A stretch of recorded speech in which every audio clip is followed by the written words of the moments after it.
And I really didn't cut anything from the show choreographically. Everything in this production is the real choreography. Jerome Robbins' steps are on this stage, and that's important to me.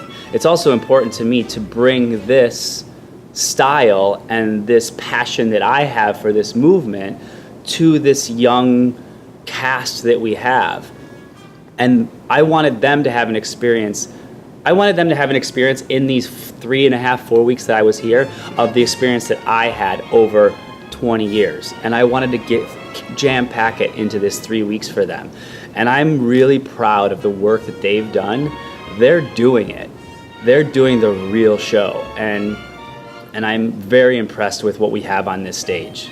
Hi, I'm Michael D Jablonski. I'm the choreographer of West Side Story here at the new London Barn Playhouse, recreating the original Jerome Robbins choreography.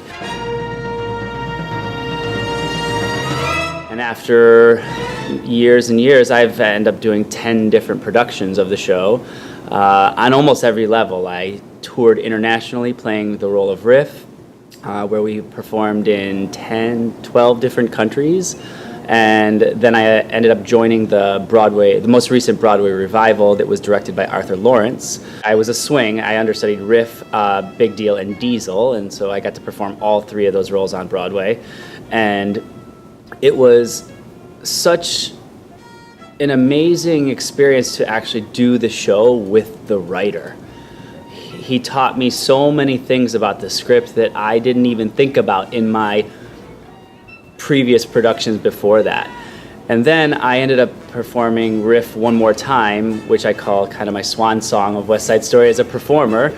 I did it about 2.5 years ago down in Florida at Riverside Theater, and it was probably my favorite production that I've done because it encapsulated everything I've done over every production, everything I've learned, and I threw it all into that role. And it was just an awesome experience, and it made me go kind of the exclamation point to finish my time as an actor in West Side Story.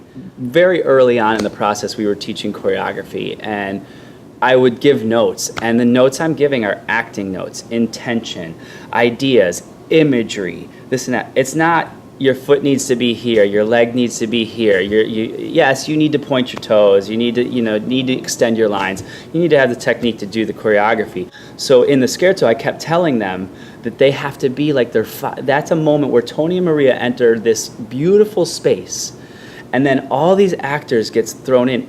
They're in their characters, but all in white, and it's as if they've been thrust into this beautiful world where there's no hate. There's nothing but love. There's no fear.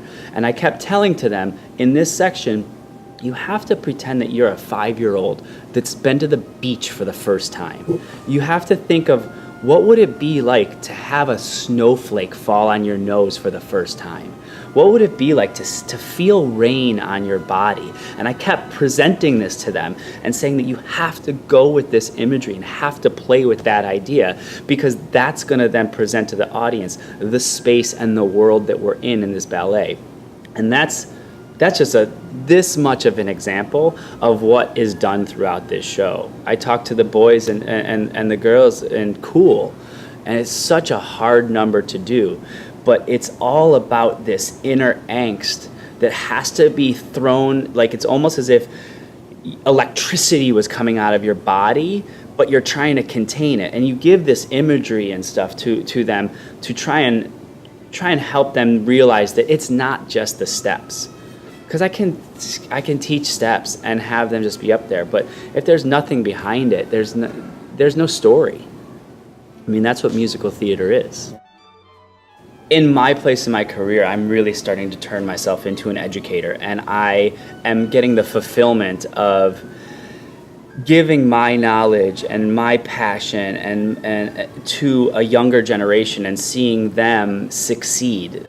With this process, with the intern company, when I would work with them, Joseph Allen came up to me one day, and he says he does this piano solo thing that he does in Cool. There's a moment where he has to, real quickly throw his arm up and do like he did a gunshot, and then he has to start laughing. I swear we probably talked about those 2 counts of moments for probably 10 minutes.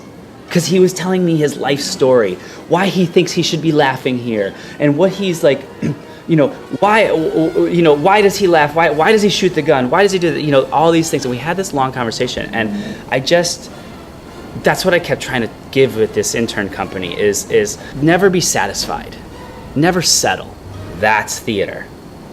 Not the kicks, not the turns, not the this. It's the energy and what you bring to the plate. And this intern company, what they brought to the table, they just kept wanting to learn and learn and learn and learn.